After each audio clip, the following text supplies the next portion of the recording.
ముందు అమ్మ వాళ్ళతో తెలియదు. మీ ఒంట్లోకి పోలేరమ్మ వస్తుందా?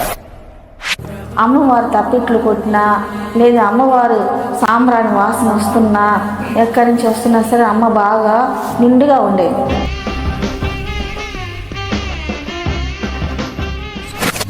మీ కల్లో కూడా రోజు కనిపిస్తుందా? కానీ అమ్మ ఎలా పూనకం వచ్చేదంటే బాగా పూనకం వచ్చి బాగా ఎగిరేది. ఆ నుంచి మా కుటుంబం తర్వాత నాకు వచ్చిన అమ్మ ఆమె సన్నిధానంలోనే చనిపోవాలని నీకు అనిపిస్తుందా? ఆమె సన్నిధానంలో చనిపోతాను కూడా ఆ తల్లికి నేను ఎప్పుడూ అనుకున్నాను. వెంకటగిరిలో లంకె బిందులు లేచొచ్చి నరబలి అడిగిందా? నాగలు నడుతూ లంకె బిందెలు వేసుకొని వచ్చేసి నరబలి అడుగుతా ఉన్నాను. నరబలి అడుగుతుంటే ఆయన నరబలి అడుగుతుంది రాజుగారి దగ్గరికి వెళ్ళి నేనే పోతాను నరబలి అని అన్నాడు. మీలో ఎవరైనా ఈ లంకె బిందెల కథ విన్నారా? అని సాయి కృష్ణాచంద్ర ఉన్నారు కదా, అట్లా ఆయన పేరు వచ్చేట్టుగానే పెట్టుకోవాలి. తర్వాత మీరు గ్రామ దేవతగా ఒక పోలేరమ్మని నడిదిలో మీరు పెట్టాలి. అట్టనే రాగిరేఖ మీద రాయించుకొని అప్పుడు ఆయన బలిపోతున్నారు. ఆచారం అయితే ఇప్పుడు కూడా ఉంది. వాళ్ళు తిరిగేది అమ్మ మహిమలు వాళ్ళు తెలుసుకోలేకున్నారు. తొలిమాల అమ్మవారిని చేసి పెడితే వాళ్ళే మాల వేయాలమ్మ. కొంతమంది భక్తితో ఎవరు రావట్లేదు, భక్తి భావంగా ఉన్న మాట ఎవరికి లేదు, కానీ ఎవరు రావట్లేదు భక్తితో. ఇప్పుడు ఈయన చెప్తున్న మాటల్లో వెంకటగిరిలోని పోలేరమ్మను భయంతో పూజలు చేస్తున్నారంట, నిజమేనా? జనాభా ఆమెనే లోడాలని చూశారు నిధుల కోసం. నిజానికి పోలేరమ్మ ఆలయం కింద గుప్త నిధులు ఉన్నాయని చెప్తుంది. అది మీరు నమ్ముతారా? ఎత్తుకోమైనా ఎక్కడ పోవు, ఖచ్చితంగా మళ్ళీ ఆడ గుడికాడి చేరిపోతారు. అమ్మ వచ్చి ఎవరైనా సరే అడిగింది నాకు ఈరా అని ఆ తల్లి చెప్పినట్టు ఎవరైనా అనిపించమని. అసలు పోలేరమ్మకు జంతు బలి ఇచ్చే ఆచారం ఎలా వచ్చింది? ఏమి చెప్పే మాటల్లో విందాం. అది నా స్వార్థాన్ని మొక్కుకున్నా. అడిగారు లంకి బిందెలు అడిగింది ధనపిశాసి నడిదిలో పోయినా కూడా నాకు అమ్మ వస్తుంది. ఆడ కూర్చొని అందరూ చెప్పేది. నమస్తే, వెల్కమ్ టు జేపీ న్యూస్. ఇప్పుడు మా స్టూడియోలో అమ్మవారంటే ఆమెకు అపారమైన ప్రేమ, నమ్మకం, అంతులేని విధంగా ఎంతో ఇష్టమని, నిత్యం ఆమెనే కొలుచుకుంటాను నేను అని చెప్పేసి ఆమె మాట్లాడుతుంది. ఆమె దగ్గర నుంచి కొన్ని విషయాలు అడిగి తెలుసుకుంటాం. అమ్మ నమస్తే. నమస్తే అండి. ఎలా ఉన్నారు? బాగున్నా సార్. అసలు మీకు అంత నమ్మకం ఎందుకు ఎలా వచ్చింది? అసలు ఫస్ట్ కారణం ఏం కాదు, నాకు అమ్మని కొలుచుకుంటానికి 15 ఏళ్ళ అమ్మాయిని నేను. నా వయసు 15 అమ్మాయిల సంవత్సరం నుంచి నేను అమ్మవారిని ఎక్కువ కొలుసుకునేది. 15 సంవత్సరాలు ఏజ్ ఉన్నప్పుడు అమ్మవారిని బాగా కొలుసుకునేది. భక్తి భావం మా కుటుంబంలో అందరూ అమ్మని ఎక్కువ కొలుస్తారు. అందరు కుటుంబంలో. ఆమె పేరు సరోజనమ్మ. మునిరత్నం. మేము ఉండేది ఇక్కడ ముందు ఆంజనేయ స్వామి గుడి దగ్గర. తర్వాత మేము ఫస్ట్ ఉండి గురులవారి వీధిలో ఉన్నాము. అక్కడ ఉన్నప్పుడు నేను బాగా అమ్మవారిని కూడా కాంప్లెక్స్లో ఉన్నప్పుడు బాగా అమ్మవారు కొలుసుకునేదాన్ని. అంత తల్లి మహాతల్లి వాలేది, అందరు చెప్పేది కూడా. అంత ఆడించుకు ముందు కూడా ఎంత జనాభా ఉన్నా మహాతల్లి ఆడేది. మీకు అమ్మవారు వాలుతాది అనే ముందుగా తెలుస్తుందా లేకుంటే ఎట్లాగా? తెలీదు. ముందు అమ్మ వాళ్ళతో తెలీదు, కానీ మనసులో కూర్చొని ఉండగానే అమ్మవారు తప్పిట్లు కొట్టినా లేదా అమ్మవారు సాంబ్రాణి వాసన వస్తున్నా ఎక్కడి నుంచి వస్తున్నా సరే అమ్మ బాగా నిండుగా ఉండేది. కానీ అమ్మ ఎలా పూనకం వచ్చేదంటే బాగా పూనకం వచ్చి బాగా ఎగిరేది. అమ్మ పూనకం వస్తే బాగా ఎగిరేది. మా కుటుంబంలో ఫస్ట్ మా అక్క తరాల నుంచి మా అక్క ఫస్ట్ వాలేది. ఆ నుంచి మా కుటుంబం తర్వాత నాకు వచ్చిన అమ్మ, మా తల్లి గారు కూడా వాలేదు. ఇప్పుడు కొద్ది రోజుల నుంచి అమ్మ బాగా తెలిపించేది నాకు. ఏంటంటే ఎవరికి ఏమైనా జరుగుతున్నా లేదా జరగబోతున్నా, ఎవరి మనసులో ఏదున్నా, వాళ్ళ కుటుంబంలో ఏదున్నా సరే అమ్మ బాగా తెలుపుతుంది. చెప్పగలుగుతుంది. నిజంగా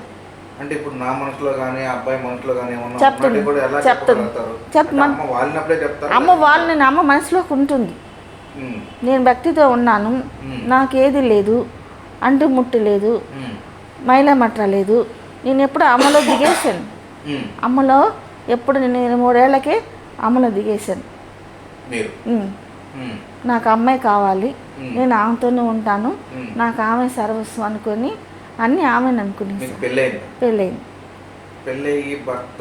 ఉన్నారు. అయినా ఇలాంటి వాటికి ఆయన ఒప్పుకున్నారు. ఒప్పుకున్నాను కానీ అమ్మాయి చారనీ లేదు, దగ్గర దూరంగా పెట్టేస్తున్నాను. నేను చెప్పాను అమ్మకి ఉన్నాను కాబట్టి నువ్వు దూరంగా ఉండమంటే కూడా వాళ్ళు కావాలని, కానీ నేను దూరం చేసేసింది అమ్మ. నేను పిల్లలు ఉన్నారు. అంటే మీ పిల్లలకు కూడా ఇట్లాగే అమ్మకి నేను ఎలా ఉండాలి, అమ్మకి నేను తప్పిట్టు నా పిల్లలు నడుకోకలు ఉన్నారు పిచ్చి ఎదురు పొట్టేళ్ళు కోసుకొని పోయేదాన్ని, అమ్మకి అన్ని మొక్కుబడులు తీర్చుకునేదాన్ని, ఆమె ప్రతి ఒక్కటి అన్నదానాలు చేసేదాన్ని, ఆమె పేరుతో పొట్టేళ్ళు కోసి అన్నదానం పెట్టేదాన్ని.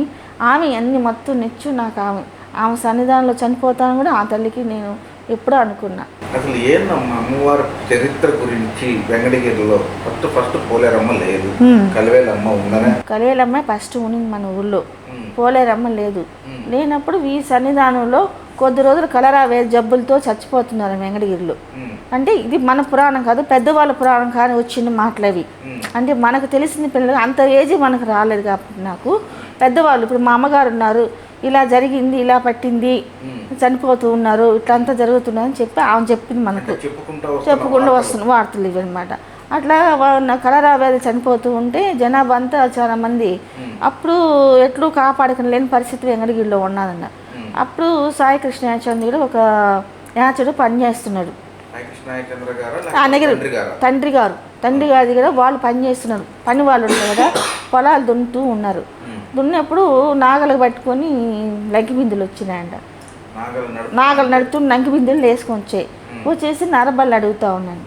నరబలు అడుగుతూ ఉంటే ఆయన నరబలు అడుగుతుంది రాజుగారి దగ్గరికి వెళ్ళి, స్వామి మీరు నరబలు అడుగుతా ఉండి లంకి బిందులు వచ్చున్నాయి అంటే ఎవరు పోతారని ఆయన అన్నాడంట.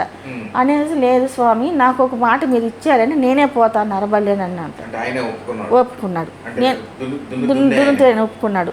సరే ఏందని అడిగితే మా ఒక వివాహం అయ్యే వాళ్ళు మీరు అక్షింతులు పోసుకుంటారు కదా తలంబరాలు, ఆ తలంబరాలు తీసుకొచ్చుకొని వచ్చి మీరు తలంబరాలు కలుపుకొని మీరు పోసుకొని మాకు వివాహం ముందు చేసి వచ్చి మీ వివాహం చేసుకోవాలని చెప్పానంట. తలంబరాలు తీసుకొచ్చి మాకు వివాహం చేసి ఆ తలంబరాలు మీరు పోసుకోవాలి, మీరు వివాహానికి మీరు చేసి పోసుకోవాలి. రాజాగారు ఏ సంతానం పుట్టినా కూడా మా పేరు కలిసేట్టుగా మీరు పెట్టుకోవాలి, అంటే మీ ఇంట్లో ఏ సంతానం అంటే నా పేరు కలిసేది, మా పేరు వ్యాసుడు అనే పేరు కలిసేట్టుగా పెట్టుకోవాలని సాయి కృష్ణాచంద్ర ఉన్నది కదా, అట్లా ఆయన పేరు వచ్చేట్టుగానే పెట్టుకోవాలి. ఎవరు యాచలు అంటే మాలు ఆ తరపున కాస్ట్ వాతరపున వాళ్ళు. అయితే తర్వాత మీరు గ్రామ దేవతగా ఒక పోలేరమ్మని నడిదిలో మీరు పెట్టాలి, కలరా వచ్చి చచ్చిపోతున్నారు కదా, ఇక్కడ అమ్మ నిలబెడితే రోగాలన్నీ పోయి చచ్చిపోయినంత నిలిపేసుకొని అందరు బాగుంటారు, ఈ ఊరు సంవత్సరం ఉంటుంది మీరని చెప్పేసి ఒప్పించుకున్నారంట. అట్టనే రాగిరేఖ మీద రాయించుకొని వచ్చి అప్పుడు ఆయన బలిపోయాడు, రాయించుకొని బలిపోయాడు. వెళ్ళిపోయిన తర్వాత లంకి మీద వచ్చి తర్వాత వీళ్ళు ఇప్పుడు కూడా ఆచారాన్ని పాటిస్తున్నారు. ఆచారం అయితే ఇప్పుడు కూడా ఉంది, ఏంటంటే వివాహాలు చేయించడం, వాళ్ళకి ముందు వివాహాలు చేస్తే తనమ్మ పోసి వాళ్ళ పేర్లు వచ్చాడు, ఇప్పుడు కూడా అట్లే ఉంది నడుస్తుంది. నేను అమ్మవారికి నిలబెట్టారే కానీ వెంకటగిరిలో నిలిచిన దానికి అమ్మవారిని బాగా ఉన్నదే కానీ ఆ తల్లి తిరిగేదే అమ్మ మహిమలు వాళ్ళు తెలుసుకోలే ఉన్నారు. సాంప్రదాయాలు అన్నీ వస్తున్నాయి. నగిరి వెంకటగిరి రాజు సాయి కృష్ణాచంద్ర గారు అమ్మవారి సాంగ్యం తెచ్చి తొలి సాంగ్యం వాళ్ళది, ఆ సాంగ్యం రాను కూడా ముగించేసుకున్నారు. ఎవరు ఎన్విరాన్మెంట్కి ఇచ్చేసిన తర్వాత వీళ్ళు సాంప్రదాయాలు మర్చిపోయారు. వీళ్ళకి ఈ కమిషన్ అమ్మకి అంత తీసుకొచ్చి అన్ని వివాహాలు పోతున్నారు, వాళ్ళ రావటం లేదు కదండి. ఇప్పుడు సాంప్రదాయం సాయికృష్ణ వేసే మాల వేయాలి అమ్మకి, తొలి మాల ఎక్కడ వేస్తున్నారు? తొలి మాల అమ్మవారిని చేసి పెడితే వాళ్ళే మాల వేయాలి అమ్మకి. చేసి ముందు మాల వాళ్ళు వేసుకోవాలి, ముందు వీళ్ళు సాంగ్యం తీసుకొచ్చి అమ్మవారి ఆభరణాలన్నీ అప్పగించుకోవాలి. ఇప్పుడు ఎక్కడ ఉంది? ఎన్విరాన్మెంట్కి ఇస్తుంది వాళ్ళు పోతుంది, ఎవరు రావట్లేదు నెయ్యిలో సక్రంగా అమ్మవారి అపచారాలు కానీ అన్నీ తెలుస్తుంది, వెంకటగిరికి అందరూ తెలుస్తుంది ఇప్పటికంతా. కానీ కుటుంబంలో మనకి అమ్మ అందరు ప్రతి ఇంటికి చల్లగా కాపాడుకొని ఈ రోజుకి వస్తుంది. కానీ కొంతమంది భక్తితో ఎవరు రావట్లేదు, భక్తి బాగుంది అన్న మాట ఎవరికి లేదు. కానీ ఎవరు రావట్లే భక్తితో, వాళ్ళ భయాలతో తప్ప ఏమైనా జరుగుతాదా మాకేమైనా జరిగిపోతుందా, అమ్మను కొలకపోతే ఆమె పోయి మొక్కుపోతే అని తప్ప భక్తితో మాకు వచ్చి తల్లి నిశ్చలంగా నా ఎంత ఉన్నావు, నువ్వు కాపాడమ్మా అనే మాట ఎవరికి లేదు. నువ్వు నన్ను కాపాడితే నీకు ఇది ఇస్తా అంటే భక్తి పావన ఒక లంచంతో భగవంతుడు సన్నపరుస్తారు కానీ భక్తితో ఎవరు లేరు. భక్తితో వచ్చేవాళ్ళు వేరు. భక్తితో వచ్చేవాడు ఏ వరాన్ని ఏది అవసరం లేదు. మనసు నిండా దండం పెట్టుకోకపోయినా ఆ తల్లి నిశ్చలం కాపాడుతూ ఉంటుంది. తన మహాతల్లి అంత సత్యం ఉంది ఆవిడ. అంటే మీరు ఎప్పుడు అనుకోలేదా మీరు నాకు ఈ పని చేసి పెడితే నేను మీకు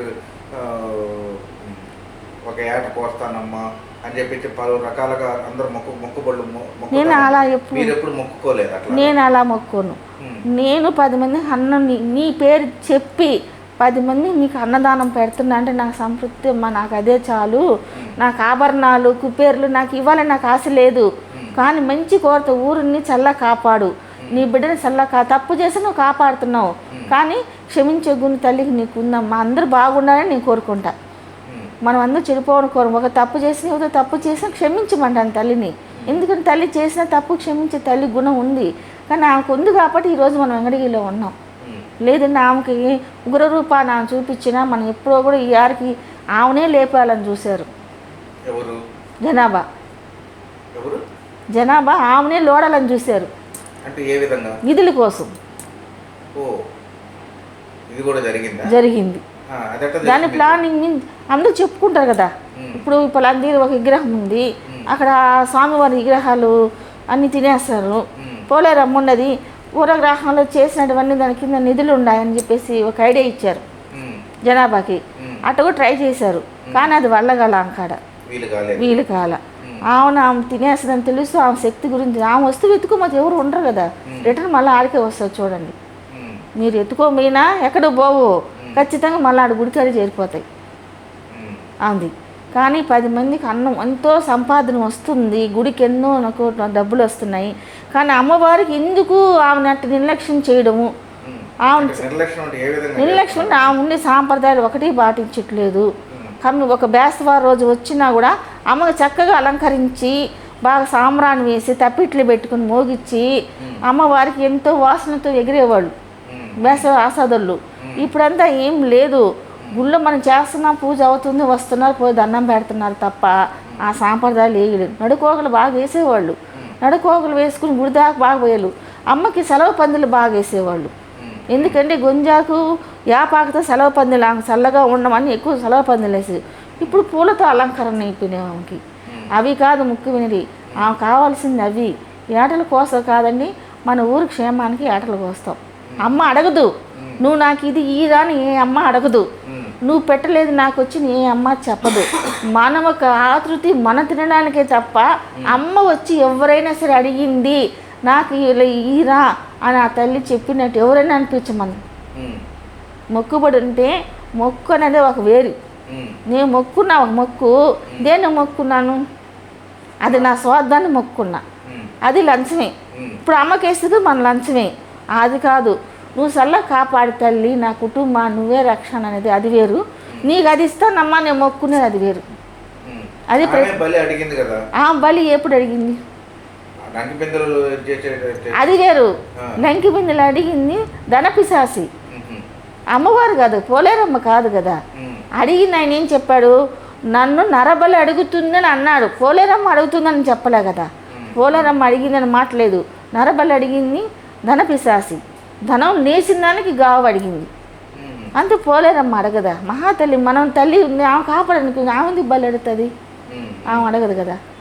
మన ప్రత్యక్ష రూపాలు అన్నీ చూశాను. నడీదులు ఆ తల్లి నిక్షేపం కూర్చొని 2 కళ్ళారని నేను చూశాను. మీరు గుడికాడికి వెళ్తే, పోలేరమ్మ గుడి దగ్గరికి వెళ్తే ఏమని మొక్కుకుంటారు, ఎలా మొక్కుకుంటారు, ఏమని పూజిస్తారు? నేనేమని పూజిస్తానా? నన్ను చల్ల కాపాడి, ఎవరు వచ్చిన బిడ్డలు పాపం ఇక్కడ అందరిని చల్ల కాపాడు, తప్పు చేసినా సరే నీ బిడ్డని చల్ల కాపాడు తల్లి. నా బిడ్డలు కానీ ఎప్పుడు ఎక్కడ కానీ ఈడ కానీ ఏ వ్యాధులు లేకుండా ఈ ఊరిని చల్ల కాపాడమ్మా అని కోరుకుంటా. నాకు అంతేగాని నాకు అందరూ పాడైపోవాలమ్మా అని ఎవరు నేను దేశాన్ని కూడా మంచిగా కోరుకుంటా. ఎందుకన్నా వాడు ద్వేషం ఉంది అది తెలుసు, కానీ వాడు బాగుండాలి. కొద్ది రోజులైనా బాగా తెలుసుకుంటాడు. భగవంతుడి గురించి అయినా తెలుసుకుని మనుషులు తెలుసుకుని బతుకుతారు. వాడు చెడు ఉంటే మనం చెడు అని అమ్మను కోరుకోకూడదు కదా. అది మనకు ఆశ అనేది ఏమైతే ఉండదు, ఎంతో పోతుంది. భగవంతుడు ఇస్తే ఎంత దూరమన్నా పోతుంది. ఆ ఆశ మనకు వద్దు. కొద్ది రోజులు ఉండడం వల్ల మంచిగా నా తల్లి కోరుకున్నావు. నీ సన్నిధానం వచ్చి నేడు సామెకి ఏడుస్తాను. నేను చెడైనా మంచైనా ఆమె దగ్గర ఏడుస్తా. నా బాధ నువ్వు ఎందుకు కాపాడుకోలేవు? నీ బిడ్డను తప్పు చేశానా? నేను తప్పు చేశానా? తప్పు చేసింటే నాకు క్షమించు. నేనేమో తెలియక నేను తప్పు చేశానమ్మా నీ బిడ్డ నేను అని అంట. ఎవరినైనా సరే నా బిడ్డలాగా అనుకుంటా. నా మనసులో పరాయన ఎవరైనా సరే ఒకటి నా తోబుట్టోళ్ళు నా బిడ్డలే అనుకుంటాను. నేను ఒక బిడ్డలే నాకు. మీ దగ్గరకు వచ్చినప్పుడు జ్యోతిష్యం చెప్తారు అని చెప్పి అంటారు. ఏ విధంగా చెప్తారు? మీరు అమ్మవారి దగ్గర కూర్చొని చెప్తారా? లేకపోతే అమ్మవారి దగ్గర కూర్చొని చెప్తాను. అమ్మవారి సన్నిధానం కూర్చొని చెప్తాను. అమ్మవారి జీవుల వారి గుడి ఉంది కదా, ఆ గుడి లోపల కూర్చొని చెప్పించుకొని పోతారు. ఇప్పుడు కూడా వస్తారు. రోజు అన్న కదా, రోజు వచ్చేవాళ్ళు ఉంటారు. ఎప్పుడైనా దూరభారం నుంచి వస్తారు. నా గురించి తెలిసి చెప్పించుకొని వాళ్ళు ఉంటారు కదా, వాళ్ళ ఫోన్లో కూడా చెప్పించుకుంటారు. ఫోన్లో కూడా చెప్తా వాళ్ళ ఇంట్లో ఏం జరిగేది, అది వస్తుందా రాదా, వాళ్ళు జరుగుతుందా లేదా అని అంటారు. వాళ్ళు ఇప్పుడు కూడా నాకు అమ్మానే పిలుస్తారు. నన్ను ఏమమ్మా అని అంటారు. ఎంగడికి పోలేరమ్మ తల్లి అని పిలుస్తారు. ఆ పేరుతో నా దగ్గర వచ్చిన వాళ్ళు ఎంగడికి పోలు. అమ్మ అంత నిశ్చలంగా ఉంటుంది. అమ్మకి తెలియని వాళ్ళు ఎవరూ లేరు, కానీ తెలుసుకోవాలి చాలా ఉంది. ఇంకా జరగబోయేది కూడా ఇంకా ఉంది. ఇంకా జరిగేది కూడా ఇంకా దుర్గుణమైన జరగబోతాయి. ఏ విధంగా మనుషుల్లోనే మన మనుషుల్లోనే చాలా అన్నీ జరిగిపోతాయి. ఎందుకంటే న్యాయం ఎక్కడ ఉండదు, ధర్మం ఎక్కడ నిలబడదు, అధర్మం ఎక్కువ నిలుస్తుంది, పాపాలు ఎక్కువ జరుగుతాయి. ఇందులో రోగాలు ఇతిపిని రోగాలు వస్తాయి, జబ్బులు అలిగాని జబ్బులు అంటే వ్యాధికి లేని జబ్బులు, మందులకు కూడా లేని జబ్బులు, అలాంటివన్నీ ఏదిస్తాయి. కానీ మనుషులు నిలుచుకోవాలి, భగవంతుడైన భయము ఉండాలి. భగవంతుడు మనం ఏం కోరుతున్నాం అనేది వాళ్ళు తెలుసుకోవాలి. దేవుణ్ణి మనం ఏం కోరుతున్నాం, మంచి చేస్తే మంచాడని మనం తెలుసుకోవాలి. వాళ్ళు కూడా దేవుని మనం పూజిస్తున్నాం పెడుతున్నాం అని కాదు, దేవుడు తింటున్నాడా మనం వేసిన నైవేద్యం ఒక్కసారి చూడమని. మన నైవేద్యం పెడతాము, ఎంతో చేస్తాము, మన అమ్మ నైవేద్యం స్వీకరిస్తుందా? మరి ఎందుకు పెడుతున్నా? అమ్మం చెయ్యాలి, ఆమె గ్రామ శక్తి కదా, ఆమె శక్తికి మనం వెయ్యాలి అనేసి మనకు పెద్దవాళ్ళు కూడుకొని ఒక గ్రామ శక్తికి మన పులిహోరికని ఆమెకు వేస్తారు. ఆ పొలికూడు పెట్టిన తర్వాత ఆమెకి ఆహారంగా పెడతారు. కానీ అమ్మ ఏది స్వీకరించదు. మన ఒక భక్తి చూసుదాన్ని. ఎవరు మనసు కల్మిషంగా లేని నమ్మినోడికి ఒకటే అంటుంది ఆమె, నమ్మినోడు నీ సొమ్ము, నమ్మినోడికి దుమ్ము అన్నది. అంటే నువ్వు నిన్ను నమ్మినోడు నీ సొమ్ముగా నీకు ఎంటుంటా, నమ్మనోడు దుమ్ము ఇది అవపడతా. అది అంటే వాడు ఏదో ఒక వ్యాధులతో నమ్మనోడు ఎవరు ఉంటారు? నమ్మనోడు ఎక్కువ రోజులు ఉండడు, అది తప్పు. ఇప్పుడు నేను నమ్మి నేను ఎంత దూరమైనా వస్తా. ఎందుకు నమ్మకం ఏ యారికైనా కాపాడుతుంది అమ్మ మనల్ని, తల్లి మనం కాపాడుకు నమ్మకంతో ఉండాలి. అవి నమ్మకంతో దేవుడు చేయు. నమ్మకం అనే మాట పూజలు కాదు, భక్తి భావంతో పూజలు లేవు. వాళ్ళకి భయాలు తప్ప, భయం ఉంది తప్ప, వాళ్ళు చచ్చిపోతామా అనే భయం తప్ప నమ్మకంతో పూజలు ఎవరు చేయటం లేదు. సాంప్రదాయాలు ఎప్పుడో పోయినా సాంప్రదాయాలు కూడా లేవు.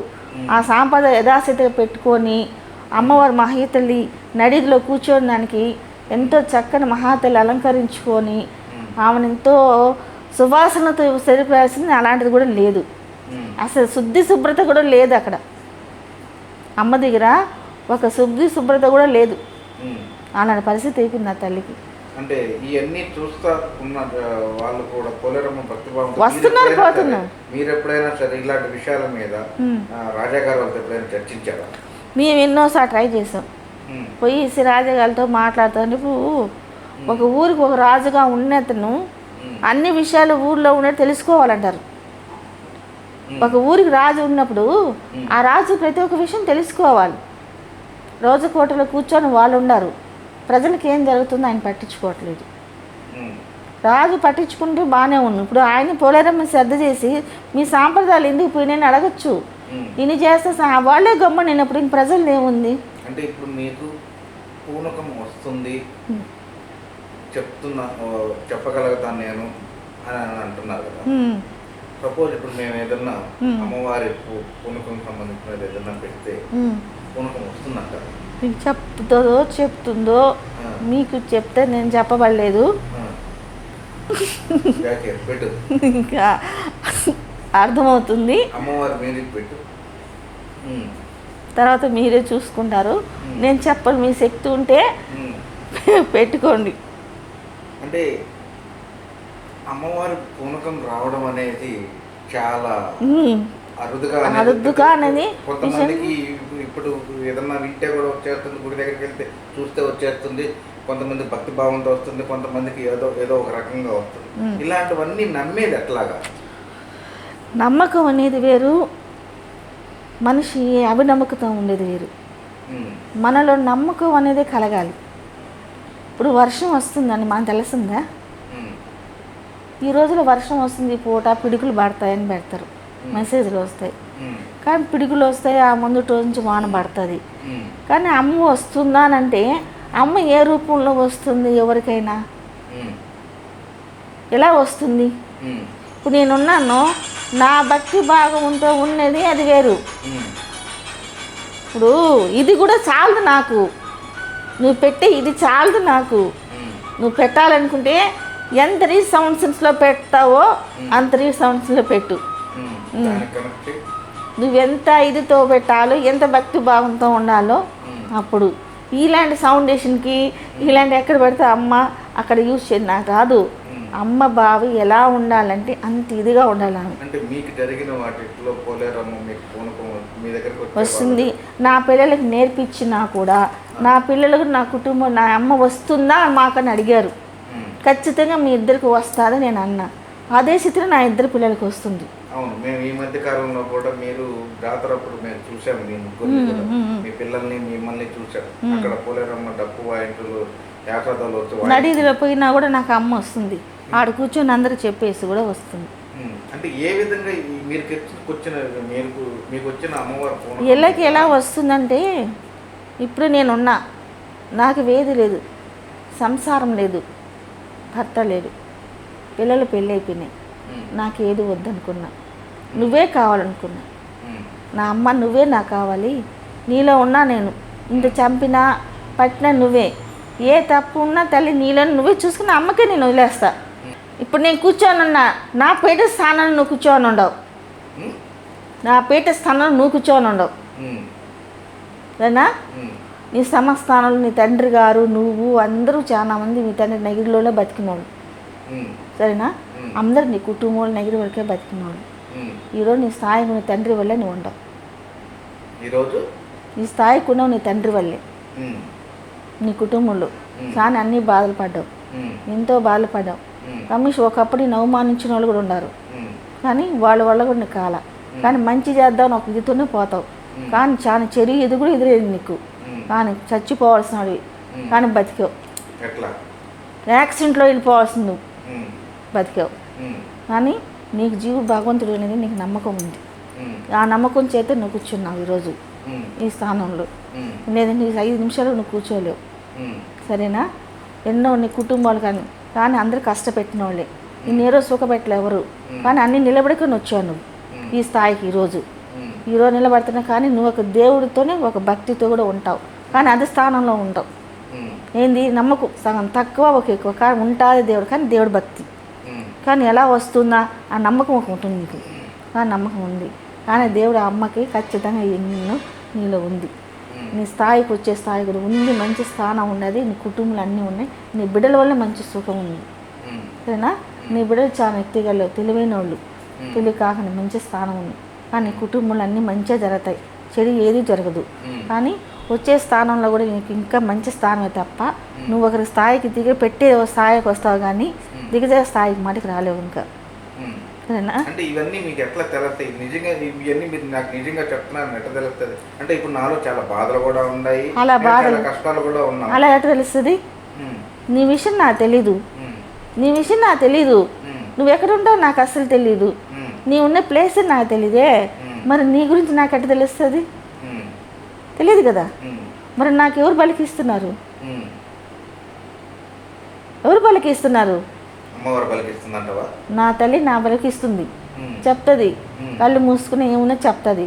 మనసులో ఎవరికున్నా చెప్తుంది. చెడు ఉద్దేశం ఉన్నా దాన్ని మారుస్తుంది ఆమె.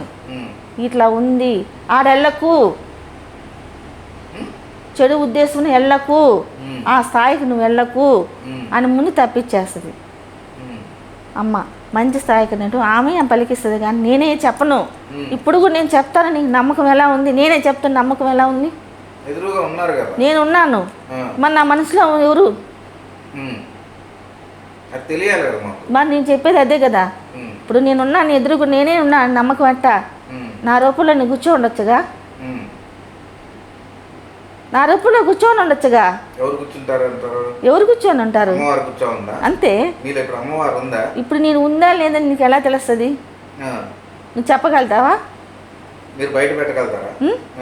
నేను బయటకు చూసి ఇది నీకు లేదు, నీకు చూసి ఇదే నేనే చూపించాలంటే నా దర్శనం నువ్వు రావాలి, మళ్ళీ నువ్వు వేడుకోవాలి. నేను చూడాలనుకుంటే ఏ రూపంలో నీకు కనపడతా, నువ్వు ఏ రూపంలో అనుకో ఆ రూపంలో నేనకే నీకు దర్శనం ఇస్తా. అమ్మ, ఇలాంటివన్నీ కూడా చాలా మంది మూఢనమ్మకాలతో చెప్తుంటారు, మూఢనమ్మకాలతో చేస్తుంటారు అని మూఢనమ్మకం ఎంతవరకు నిజం అంటారు? మూఢనమ్మకం అనేది మాత్రం తప్పు. మూఢనమ్మకం అంటే మూడు నమ్మకాలు ఎందుకు వస్తుంది? నమ్మకం అనేది మనకు కావాలి. మూడు నమ్మకాలతో బ్రతికే వాళ్ళు, కడుపు కూటు కోసం బతికే వాళ్ళు ఉంటారు, భగవంతుడు వచ్చినట్టు చెప్పుకుని బతికే వాళ్ళు ఉంటారు. అలా చేసిన వాళ్ళు తప్పని తెలుసు వాళ్ళకి, కానీ చేస్తారు. అది మనం అడగకూడదు, దాని ప్రాయశ్చిత్తం వాళ్ళు అనుభవిస్తారు. ఇప్పుడు అమ్మ వచ్చింది 10 మంది మంచి చెప్పడానికి, ఊరి గ్రామదేవత 10 మంది మంచి చెప్పడానికి వస్తుంది. మనం పలికిచ్చాలి ఆమె నోట్లో నుంచి, ఏమమ్మా ఆ ఊరు క్షేమంగా ఉంటుంది, ఎలా ఉంటుంది అని మనం అడిగిచ్చాలి ఆమెని. అప్పుడు అందరి పలికిచ్చాలే, కానీ ఆ పని లేదు కదా. ఈ రోజుల్లో అవి లేవు, అమ్మ కాడ ఆ పరిస్థితులు లేవు. అసలు అమ్మది ఆ ఎలుగే పోయిండేది. ఆ ఎలుగు ఎంగడిగిల్లో వాళ్ళు ఇంకా తెలుసుకొని చాలా ఉండే, పడినప్పుడు అనుభవించినప్పుడు తెలుస్తుంది వాళ్ళకి. తల్లి కాడ మనం ఉన్నాము, మనం చేస్తున్నాను కాదు, కానీ దైవం మహాతల్లి ఆది పరాశక్తి చల్లగా చూసే బిడ్డల్ని ఆ అమ్మని శరణ వేడుకుంటే ఆమెకు మించిన దేవత ఆదిశక్తి ఎవరూ లేదు. ఇప్పుడు మీ పిల్లలు కూడా అమ్మవారిని నమ్ముకునే ఉంటారు, అదే బాటలో నడవమంటారా? అదే బాట. నా పిల్లలు ఇద్దరు ఈరోజు అమ్మకు చెయ్యింది ఆమెకు చెప్పంది ఏది చేయరు. ఈరోజు మా పెద్దమ్మాయికి కూడా ఏది ముందైనా తెలిసిపోద్ది.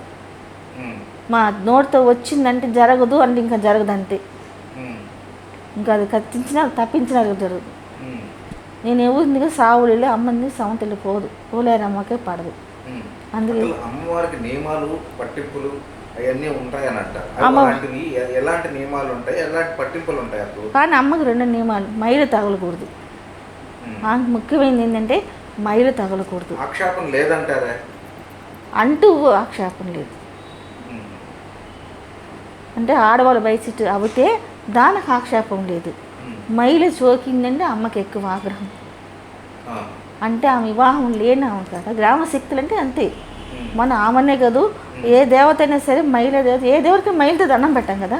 ఇప్పుడు చచ్చిపోయిన శవాన్ని పోయి దేవుడు పూజ చేస్తామా? చేయము. ఇప్పుడు మైలుతో కొన్ని భార్యాభర్తను పూజ చేస్తామా? మరి గట్ట అదే కదా ఇదే మాత్రం. అందుకని ఆమెకు పాఠం, ఆమెకి వివాహం అవ్వలేదు కదా. మహాతల్లికి వివాహం లేదు. అంతా గ్రామ శక్తులకంతా మహాతల్లి అనుకున్న వాళ్ళకి మహాతల్లి చల్లగా చూసే చల్లని తల్లి. ఆ అమ్మని ఎంత మనసారా కొలుసుకుంటే అంత చల్లగా ఉంటారు ఎవరైనా. అమ్మని అనుకోవాలి, చేసుకోవాలి, చేసుకోవచ్చు. అమ్మ కానీ చేయాలనుకుంటే మహాతల్లి నిత్యంగా ఎవరైనా చేసుకొని ఇళ్ళలో రోజైనా చేసుకోలేదు, వారం బేస్తవారం రోజు మహాతల్లికి లేదంటే అమ్మకి ఎక్కువ అమ్మిలి, ఆమెకు సెలవులు సర్దిపోసేటివి, అమ్మకి ఇష్టమైన సరుడి పిండిలు, గండదీపాలు ఆమెకు ఎక్కువ పెట్టుకొని పోయేటివి. లేదంటే కోడి ఇలాంటివి కోసుకుంటారు కాబట్టి వాళ్ళు మొక్కుబళ్ళు చేసుకుని ఆమెకి మామూలు పులిహోరాలు, పంగళ్ళు ఇవన్నీ మామూలుగా చేసుకోవచ్చు. వెయ్యిగళ్ళ దుత్తలు అంటే ఆమెకు దుత్తలు ఉంటాయి. 1000 గళ్ళ దుత్తల కళ్ళు ఉంటాయి కదా, కళ్ళు ఉంటాయి కదా అమ్మ జడకి. ఒక ఇంటికి 1000 కళ్ళు ఉంటాయి ఆమెకి. 1000 కళ్ళు ఒక ఇంట్రుకు ఉంటుంది కదా. ఈ ఒక ఇంట్రుకి 1000 కళ్ళు ఉంటాయి ఆమెకి. మళ్ళీ తిరిగి వచ్చి మా అమ్మ మాకు మంచి జరిగింది మీరు చెప్పినందువల్ల అని చెప్పిన వాళ్ళు ఎవరైనా ఉన్నారు? నాకు అందరూ వచ్చారు, వస్తువులు ఇచ్చారు, మా నువ్వు చెప్పింది మా జరిగింది అన్నారు, నువ్వు చెప్పింటే మా బాగుందమ్మా, ఈరోజు మీ పరిస్థితి ఉన్నా అంటే నీ వల్లే ఉన్నాను వాళ్ళు నేను చెప్పలేదు, వాళ్ళ నోట్ల నుంచి వాళ్ళే వస్తారు. నేను చెప్పుకోకూడదు కదా, అదంతా పొరపాటు. అది వాళ్ళే ఉన్నారు, వచ్చిన బయట నుంచి వస్తారు. మొన్న కూడా నాకు అన్ని చీర జాకెట్లు పెట్టిపోయారు. అమ్మ ఈరోజు అందరూ వాళ్ళే అంటారు, ఈరోజు మేము ఉన్నామంటే ఆ మళ్ళీ మేము ఉన్నాము అని చెప్తారు. అది తెలిసే వాళ్ళకి మాత్రమే, తెలియని మూర్ఖులకి ఎవరికి తెలియదు. ఇప్పుడు నా గురించి నేను చెప్పుకోకూడదు కదా, నేను ఇట్లా నేను చెప్పను. నా మనసుతో వచ్చిందా గుళ్ళో కూర్చొని 10 మందికి నలుగురికి చెప్పేసి నేనే వచ్చేస్తా. వాళ్ళు ఆశ్చర్యపోతారు, ఏందబ్బా ఇలా చెప్పేసి నా విషయాలు ఆమెకి ఎట్ట తెలుసు, మేము ఊరో తెలియదు కదా. తెలియనప్పుడు నా విషయాలు ఎట్ట తెలిసింది? నేను కాదు, నేను పిలిచింది చెప్పింది. వాళ్ళే వచ్చి మళ్ళీ నాకే చెప్తారు, అమ్మా నువ్వు నాకు ఇట్లా చెప్పావు, నాకు ఇంకొంచెం చెప్తావా అని అడుగుతారు. ఏ రోజుల్లో ఏ రోజు అంటే వాటికి మీకు ఏమన్నా పలానా డేట్లోనే పలానా టైమింగ్లోనే చెప్తారా మీరు? ఎట్లాగా అమ్మవారు మన నిత్యం పూజ చేస్తే అమ్మవారు ఉంటుందా, లేదంటే వారాల్లో అమ్మ ఉంటుందా? భగవంతుడు ఎప్పుడు భగవంతుడే ఉంటాడు. ఈ వారానికి అమ్మ వస్తుంది, ఈ వారానికి తప్పు. ఎప్పుడైనా అమ్మ ఎప్పుడు ఉంటుంది మనసులో. ఎప్పుడైనా కాదంటే ఒక సమయం ఉంటుంది, ఉదయం నుంచి మధ్యాహ్నం 12 దాకా చెప్పచ్చు, మళ్ళీ సాయంత్రం 4 నుంచి 6:30 దాకా చెప్పచ్చు. ఆ టైం అంతకుమించి ఎప్పుడు కానీ చెప్పకూడదు. అంటే రేత్రి వరకు చెప్పేవాళ్ళు ఉంటారు, అలా తప్పు. చెప్పకూడదు, ఏది చేయకూడదు. ఓకే అండి, లక్ష్మి గారు అమ్మవారి గురించి, పోలేరమ్మ అమ్మవారి గురించి చాలా చక్కగా వివరించారు. చాలా థ్యాంక్స్, మీ అమూల్యమైన సమయాన్ని మాకు కేటాయించినారు. Thank you.